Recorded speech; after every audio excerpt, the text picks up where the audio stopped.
In this episode of the Art of Relationships podcast, CMR staff Tatum, Munivez, and Rachel Pestana are taking over to talk about life in the postgrad trenches. For years, life followed a clear roadmap: classes, semesters, internships, and graduation. But what happens when that structure suddenly disappears? Tatum and Rachel share honest reflections from their own postgrad experiences, exploring the challenges and surprises that come with this transition. From moving back home or starting somewhere new to navigating first jobs, shifting friendships, and the pressure to have life figured out. Together, they unpack the uncertainty many young adults face after college and offer encouragement, perspective, and practical wisdom for anyone stepping into this new season of adulthood. Welcome to the Art of Relationships. This podcast is produced by the Biola University Center for Marriage and Relationships. Let's get right into it. Well, welcome back to the Art of Relationships podcast. I know what you're thinking. That is not Chris Grace. Whoa. You, in fact, are correct. This is Tatum Munivez, and I bet you're also wondering, who is that woman? It's me, Rachel Pestana. We are CMR staff members. I, Tatum, if you're wondering, am the Marketing and Communications Manager here at CMR. And I am Rachel, the assistant to the directors here at the CMR. Yes, and we have gone rogue. We are taking over the podcast. Today, the students become the masters here on the podcast. And if you're wondering, Chris and Alisa have no clue that we're recording this right now. It's going to be a surprise when this releases. They are busy planning Caroline's wedding, their daughter, which is so soon. Yeah, so it's a surprise to them. Take over. Best bosses ever. We're doing it for you guys. Yes, and today we are going to be talking about living in the postgrad trenches. Isn't that true? Isn't that true? It's like that weird time after you graduate and you're like, what do I do with my life? Who am I? Exactly. Where do I go? And unfortunately, this is not talked about very much. Right. One thing Tatum and I were talking about earlier is how up until graduating college, most of your life is probably planned out for you. Elementary, middle, high school, and then probably college was even in your plan. After that, you're kind of left with, what do we do? What's next for us? Do I get my master's? Do I get married? Do I move to New York? Do I become a nanny in Germany? There's so many options. Yeah.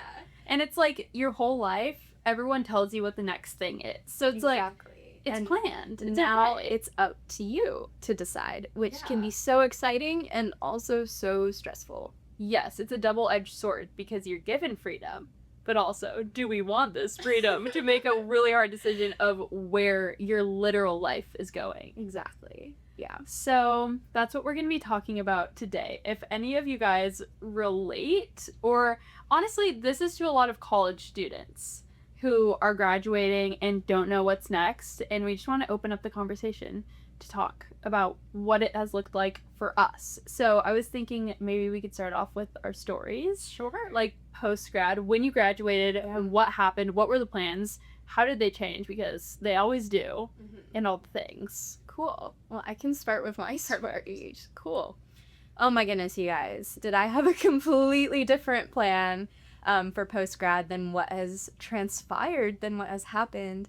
Coming into my final months of senior year, I was thinking about grad school. I was thinking about living abroad in space, and was fully doing that whole process. I was applying for my visa in Spain. I had been going through an application process to be a part of a government program there. Oh my goodness. And then after that, I had planned to go to grad school for 2 years, right? So I was set. She had her 5-year plan. I had my plan all settled down. But you know what? The Lord loves to change things up on us overnight, man. Which I am so thankful for, because I wouldn't be here right now had that not happened. Exactly. And that's what really matters. Yeah, exactly. Being here with you, Tatum. And working at the CMR, which is such a good time. Oh my gosh. But basically how all of that happened, how all of that changed, was just multiple things fell through overnight. My Spain program closed down, which it was a government program, so that was crazy. Not supposed to happen. It was on the news. It was a whole thing. Wow. So how long before you left did it shut down? 2 months before I was supposed to leave.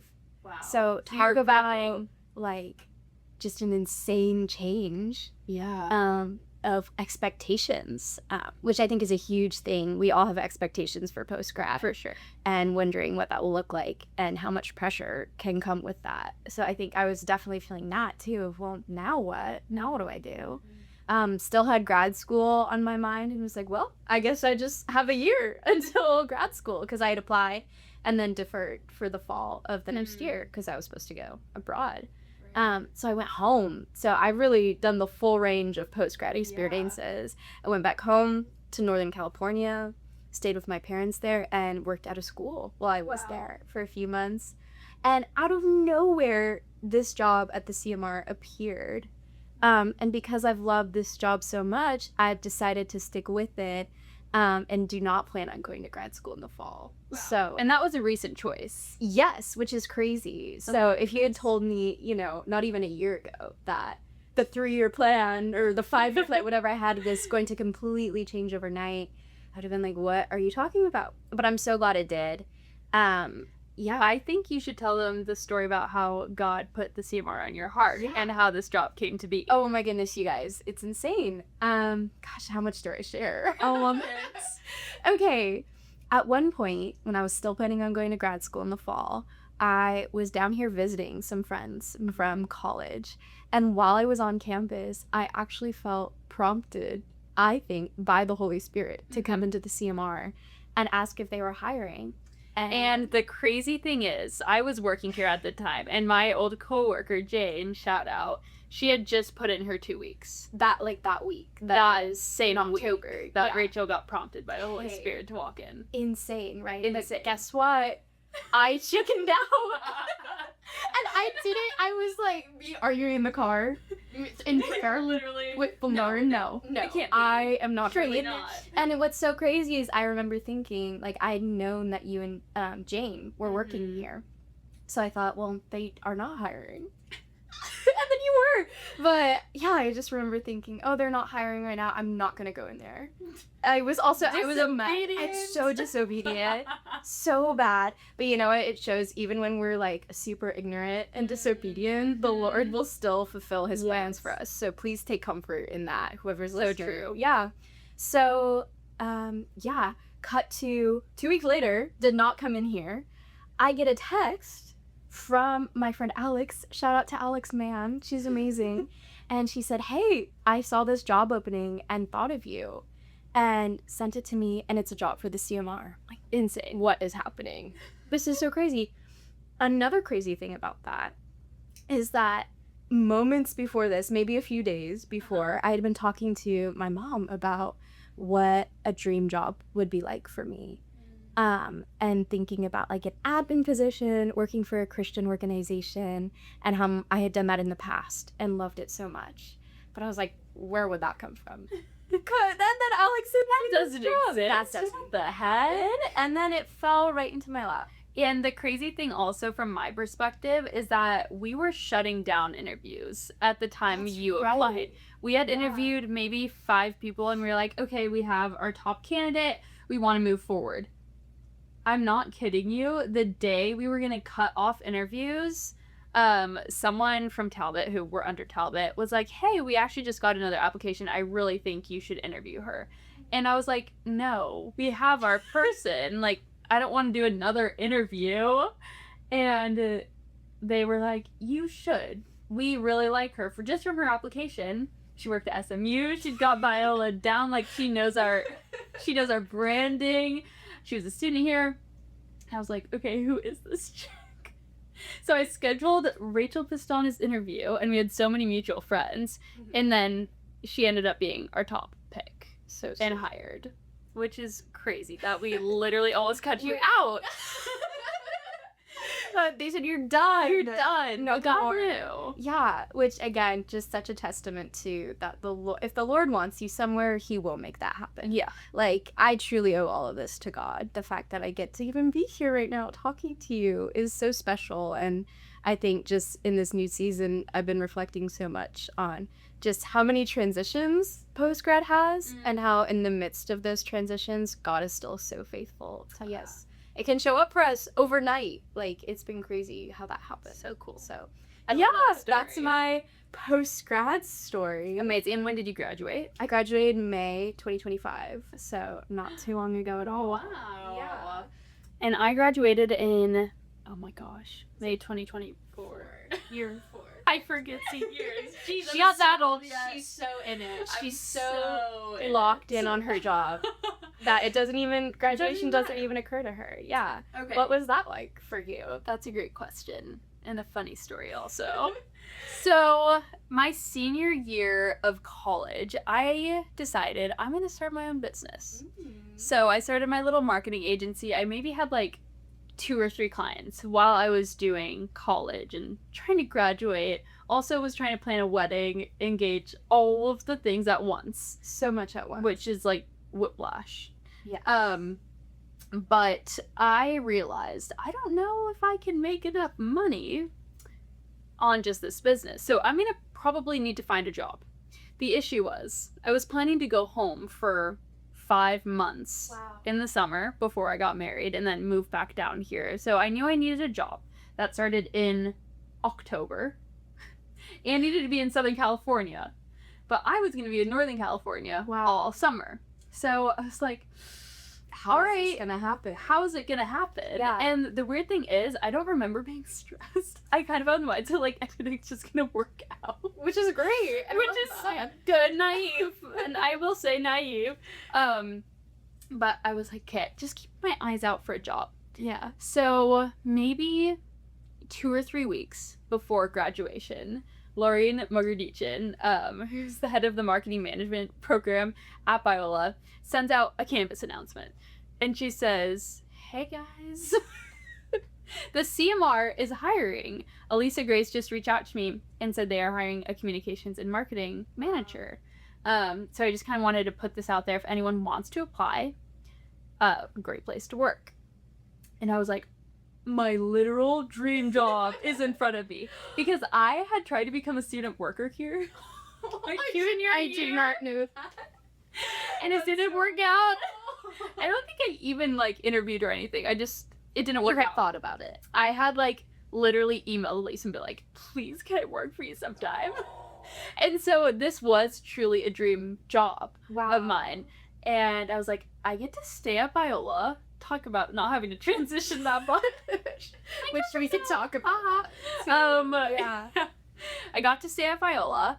They're super flexible with start, and it was with an organization that I loved. The CMR had impacted Noah and I so much as undergrad students, taking the Christian Perspectives class, which I know impacted your life too. And so I was like, I get to be part of such a cool mission with cool people. Heck yeah. So I interviewed for the job on graduation day. No. On graduation day. I came right here to this office. You came here and then went to graduation? Yes. Afterward? Yes. Which is so funny to me, and I was moving. Wow. Right, like, the day after. Moving out. That's insane. So I was like, I don't know how the rest of these interviews are gonna work, but I'm here today. Right. And then I went through 2 more rounds of interviews remotely and heard back in the middle of July. So still no job at this point, just doing my marketing agency on the side. Which is great too. Which is awesome, but definitely like... Right, you were waiting. I need a for job. something. Yeah. Yeah. And in the middle of July, I found out I got the position. Woo!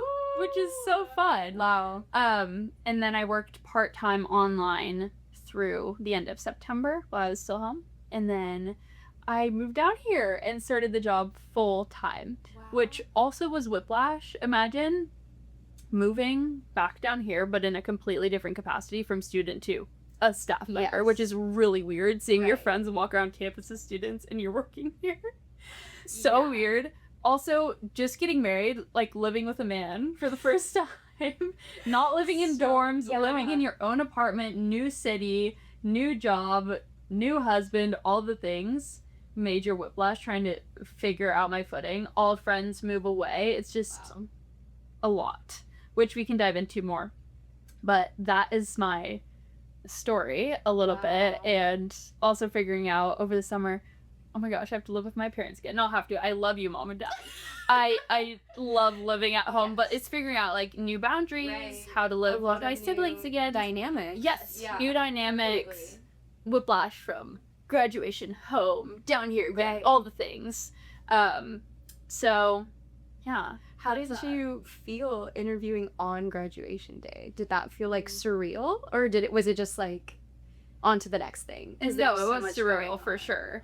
Because it's my dream job that I didn't want to fumble the interview, but I'm also trying to move out at the same time, go to my graduation ceremony at the same time. It was just insane, but I also was thinking like, wow, Lord, you waited for the last minute for this job.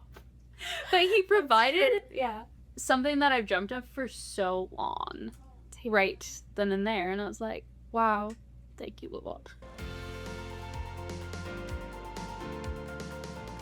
Hey, let's be real, Chris, right? We've all had moments where we thought, I wish somebody would just help me figure out this whole relationship thing. Yeah, and sometimes it's not even marriage, right? It just might be a roommate or a dating relationship, family, or even friendships. Yeah, and that's exactly why we offer free relationship advice through the Center for Marriage and Relationships. Yeah, it's not only free, but it's confidential, it's biblical, it's practical, and those who seek guidance early enough can often avoid huge problems later. Yeah, so if you're wrestling with something big, or maybe there's just something small, and you don't have to do it alone. Yeah, just know that you can connect with our team today, so just check the show notes for all the details. So cool. Yes, I love that. I think we should dive into all the different ways people go post-grad. Right. Whether it's into a new job, new city, moving back home, searching for a job for 10 months. Like, I know you mentioned some of your friends have been looking. Are still looking right now. Because the job market which is the reality insane of things right now. Yeah. But maybe we can just go through each path, because I feel like between the two of us, have done every path. We've also done quite a bit in post-grad. Yeah. Yeah, let's maybe talk about what it was like moving home first. Yes. Oh my goodness, you can go first. Because we both had experiences. Yes. Yeah. No, I definitely agree with you. Completely new dynamics. And I think it's crazy for most of us. We go away to college for 2 years or 4 years and learn so many new things about ourselves. We kind of become new people with new habits in so many ways, especially living with housemates or roommates. And in becoming a new person, sometimes going back home, it can feel like, okay, I became a new person in college. Why do I feel like I'm kind of regressing back to high school self? Which psychologically does make sense, because you're being re-surrounded with all of those old habits and experiences and spaces that you had in high school. Isn't it weird? Like, the second you walk into your childhood bedroom, you're like, I'm back. It's me. It's me, but my old self. It's 16-year-old me. It is weird, though, I feel like when you go to college or trade school or whatever, you kind of become this person. You grow out of your younger self. I imagine myself growing, like, think of the image of a plant growing, like, sprouting, right? Yes. You're doing your thing. Spread your wings, as a parent would say. You're growing. I'm just thinking of the plant picture. You sprout. Yes. And then you go back home, and it feels like you have to fit back into the pre-sprouted version. Yes. So deep. No, it's good. But it feels like you have to fit back into it. Like, shrink yourself almost. Right. To fit back into your old life. Did you experience that at all? Completely. Yeah, even just, like, visiting friends back home and learning what those dynamics look like, too. I think people don't really like change. Me included. In our core, like, change is really hard for people. Yeah. So I think that's everyone's experience. Like, oh, I changed, now I'm back. Other people have changed. That was something you and I were even talking about today, of how weird it is to be so close with people and then to suddenly to go away for a time and then come back. Yeah. And it feels like there's a disconnect for a moment. Yeah. It's those people that you are spending every day with in high school. Right. And you're just like, you're in the same town, you're probably doing the same extracurriculars, you go to classes every day together, and then you go and live these completely different lives, which is so great. Everyone do your thing. But then you come back and all those things that you had in common are gone. And it just feels so weird. I feel like it's very unsettling. It is. It's like all of these things that I once knew to be true aren't true anymore. Completely. It's you, but it's not you at the same time. Yeah. We don't fit the same way that we used to fit. Like friends that just worked straight out of high school and ended up falling away from the faith, or people who moved abroad that I just don't talk to anymore, and they've had completely different cultural experiences. Coming back to see them, it's just so unsettling. That makes sense. And weird. How did you reconcile, or did you reconcile that when you came back home? I think I'm in a process of reconciling, and I think that's something we have to do over and over again, because then you come to college and make friends, and then you graduate, and the cycle kind of happens over again, where it's like, wow, now I'm having to say goodbye and do another transition. Yeah. And just what that can look like. I think what does help me reconcile it is acknowledging that, like, okay, now I have to make this relationship work in a new way. This relationship has to evolve in a new way. I was talking to a friend about this recently, about how people don't like change so much that they're not willing to evolve with friendships. They're like, if it can't be what it was when I enjoyed it most, I don't want any part of it. They don't say that outright, but subconsciously, it's there. And I remember, this is regarding college friendships, but I remember one of my close friends was getting married, and I was super sad. Like, it's just not going to be what it was. We used to spend every day together on the dorm floor and go to Target at 11 p.m. and salt and straw and do whatever. You could just like knock on their door and they're there, and we hang out all the time. It just, you are literally doing 24/7 life with them. And I knew when she gets married, it's just going to be different. She has a new priority in her husband, which is what we're called to. That's great. But I knew for me, it would be different. And that was really hard for me. And I started to find myself resenting a little bit. Like, why does this have to change? When it is so good for me. She challenges me. She encourages me. She is a sister in Christ. Like, all the things that make up a good friend, I'm not going to get to experience those anymore. That just feels like something being taken away. And so I started to experience that resentment, and I was talking to another friend about it, and she was like, Tatum, all friendships change. Unfortunately, that is just part of life, and if you don't change with them, you're going to lose the friendship. And I was like, okay, mic drop. Like, I don't want to lose this friendship, and I have to be okay with the new norm that it's going to take a lot more intentionality to have this friendship. It's not going to look the same. We're not going to have as much time together. We're not going to be as close, probably. And I have to be okay with that. And I think it took me realizing that friendships are certain ways for each season. I think I used to think that, oh, this is going to be my best friend forever and ever, and we're always going to be the same, and nothing's ever going to change that. But realizing that every friendship is for a season, or meant for different things in different seasons. And that's just how it is and how God designed it. And being willing to let go of the control I thought I had over the relationship and just be like, okay, it's going to be what God wants it to be. And of course, you are responsible for putting in the time and effort to those friendships, but there's some things that you can't control, like life circumstances, where you live, if they're married, if they're single, Definitely. all the things.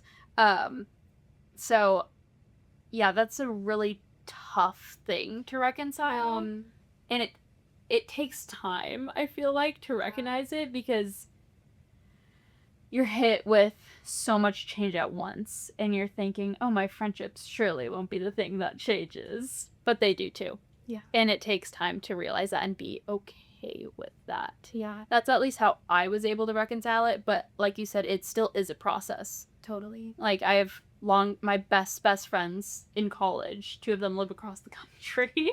And it's like, okay, on which days can I FaceTime you when we both have full-time jobs, school, spouses? Like, there's so much going on. How can we fit our friendship into this life. Like, we're still figuring it out. Right. And our whole lives are going to be just figuring out how can I be the best friend for you in this season.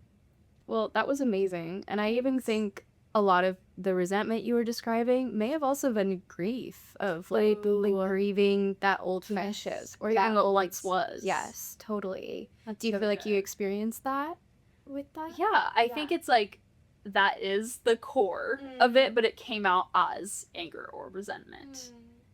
And I think even being able to recognize that it's grief, if you are experiencing this right now, being able to recognize that it's grief, I feel like gives you compassion for yourself. Yeah. And for the other people. They're probably experiencing grief too. Totally. In another way, that their life looks so different.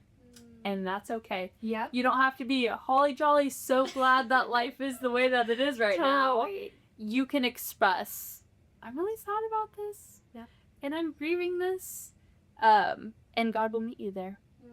And I think you talked about that in the blog you just did. Yeah. Right? About like how God meets you in our grief. in different places. What are your thoughts on that? Have you experienced grief in different ways? Totally. And I do feel like a lot of the graduation experience is grieving all of the amazing things that happen. Which, like, if we need to be the person to tell you this, it's totally okay for you to be sad that college is ending and a new transition is happening.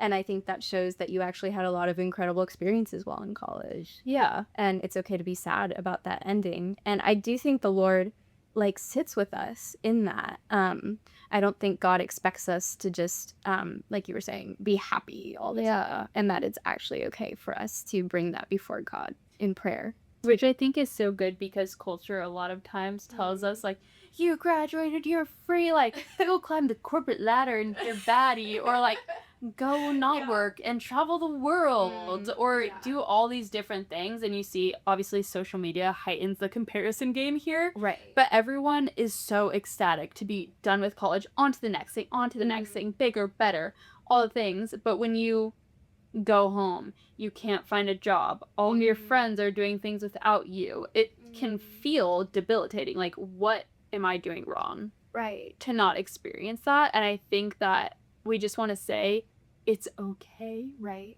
to be where you are.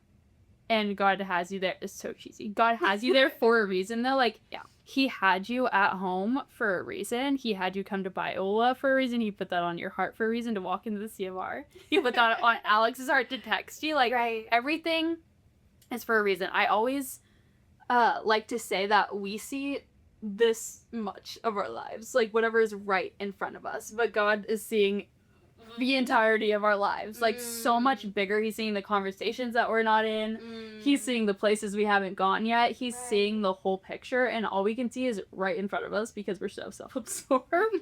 But I like to remind myself that he's seeing so much more than what I am right now, so I need to trust that he has me in this one specific place for a good reason. Like, he's not out to trick me or get me for something else, or he's not being mean to teach me a lesson, but he has me here for a reason. For good. I love that. That's so good, Tatum. So we talked about moving home. What about people who move somewhere new, maybe for a job or something? Right. We both experienced, we both lived kind of in La Mirada, but we moved to new towns within Orange County in a totally different capacity. So I feel like we can't necessarily speak to it exactly the way someone moving to New York or Chicago might experience it, but we have experienced the newness of a town and a role. Can you speak to your experience moving back down here and what that's been like? Because that's only like, you're only 2 months removed, or 3 months, I think, at this place. Down here. Yeah, talk about transition. I do think it helps that we went to school right near here. I think that's been a huge blessing that we both have gotten to experience in our post-grad journey. But yeah, I do still think that new role coming into a new place, not as a college student, but as a full-time employee, is a completely new headspace and thing to grapple with. I think coming into a new town, living 2 towns over from our university, has been a new experience of just learning what my routine looks like and how those new rhythms can develop for me. and what the post-grad rhythm looks like, which is So a completely new transition. Yeah.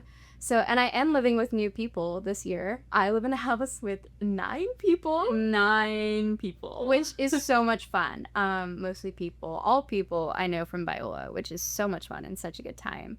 But I think even learning how to navigate that as a post-grad person is an interesting experience of like, okay, how do I pace myself in this? And how do I adjust to a more relaxed version of life? Would you say that post-grad is more relaxed? I would say the pacing, like you're not going from class to activity to mock rog to like staying up till 1 a.m. doing homework. It's not as rushed in that respect, but I do feel like with the 9 to 5 life, you are adapting to 8-hour work days. Totally. You have to come back and like meal prep and do all the things for that. Figure out, okay, workout routine. That was kind of built in with intramurals and mopping and whatever. Right. For me, at least. Yeah. What does that routine look like? What is keeping a home clean? You mean they don't clean it here? Like the janitors would come, which love them, would come and clean our dorms, right? Now we're keeping an entire house or apartment clean. Yeah. It's like, I need a Costco membership card now. I need to get gas in my... There's so many new things. Adulthood steps. That you're having to keep in mind. So I agree, it's not as crazy chaotic, but there's new things and new rhythms to be thinking about, you know? Completely. What were those new rhythms like for you, too? That was honestly hard for me to transition into 8-hour work days. Was rough. Because in college and in life, you have, okay, hour and a half class. I have a 3-hour break now to just chill, do whatever, do homework, hang out with friends. And now every day, Monday to Friday, 8 hours of work. And yeah, I'm not gonna lie, it was a very tough transition, just mentally. Right. To be like, I need to focus in, I need to lock in for this amount of time. And I'm someone who, I do like routine, but at the same time, monotonous routine, week in, week out, doing the same thing is very hard for me. And so it was definitely a difficult adjustment, but within that, I learned to find meaning and fun things to do outside of work. Even though I love my job, finding things outside of Biola has been so good for me, something to look forward to at the end of the day. Like, it just became later sunsets for us. So by the time I get home, it's still light out, which is awesome. But now I can go to the beach and watch the sunset with my husband and play cards. And I've been doing new hobbies every month. So I did roller skating, tried that. I've done pottery. This month we are building a garden in our backyard. I didn't hear that. Yeah, That's so surprise. cool. But just creating new rhythms in your life outside of work, because work can become all consuming, especially in postgrad when you're just trying to get your feet under you in your career. Yeah. And so I've found like creating those new habits and new hobbies, even if you're just trying it for fun, just go and have fun outside of work. And that has been so life-giving for me. Wow. And I know you've tried something new with your ballet bar. My bar classes? Yes. Yeah, which I don't know if I'm going to continue doing. But you tried something new. Yeah, I tried something new, which was such a good time. And it is so important to try new things. I feel like just finding community in that way is really helpful too. That's such a good point. Yeah. Like, go to the workout classes and find To your meet friends, to meet people, and it's such a great experience. I've gotten involved at a church, which has been Tatum and I go to the same church, which has been really Shout out cool. Grace Fellowship Church. Shout out to Mesa. Fellowship Church. And so getting involved in young adults there, going every Sunday, that has been such a blessing as well. Just to have community outside of work, outside of Biola is so important too. Even though I love my coworker. Even though we have so much And we fun are here. friends outside of work. That's so true. I imagine that if you're going into more of a corporate setting job, your coworkers, you're probably not hanging out outside of work. Like, find other friends. Get out of your head, get out of your office, and just go to the workout class, go to church, plug yourself in. And I feel like it's the same advice I would give someone going into college, is you just have to try to make friends. Right. Everyone is in the same boat. Yes. We literally all just graduated. We're all trying to figure out life. just go up to someone and be like, hey, do you want to grab coffee?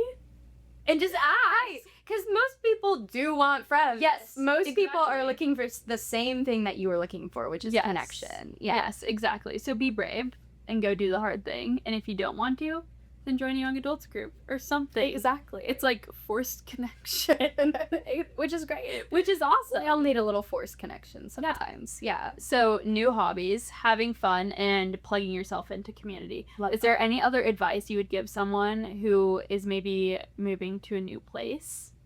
Oh, just give yourself grace. That's so much. And again, we were talking about change earlier and how hard change is. So I think just also acknowledging you do not have to have it all together. Yeah. And good things take time. We were talking about adjusting to like the 8-hour workday, the 40-hour week. That takes time. I've asked people, oh, how long did it take to adjust? And What did they people say? say like 6 months. Wow. Like a long time, which it probably depends on the job Right. too.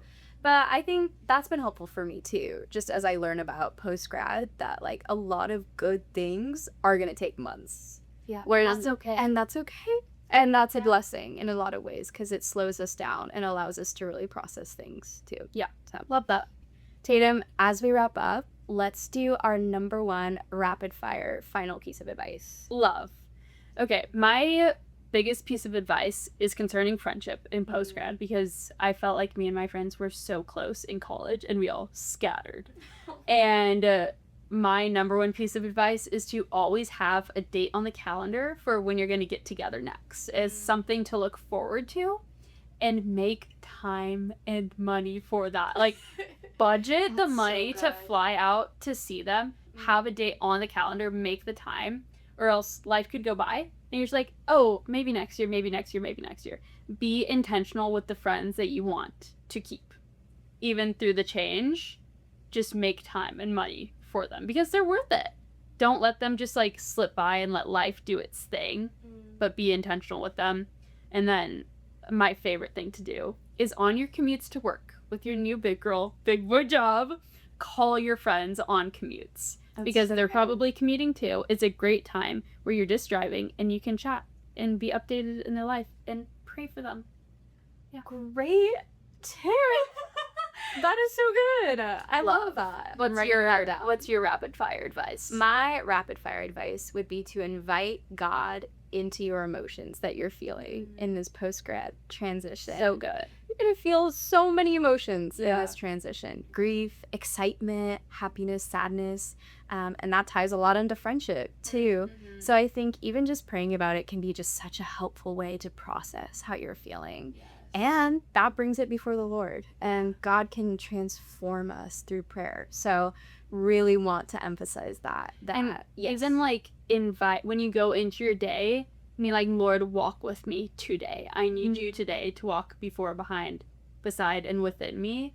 And just letting him be in on everything you're doing that day. I love that. That you would strengthen you for that day, because things get crazy after you graduate and you need his strength and his grace more than ever.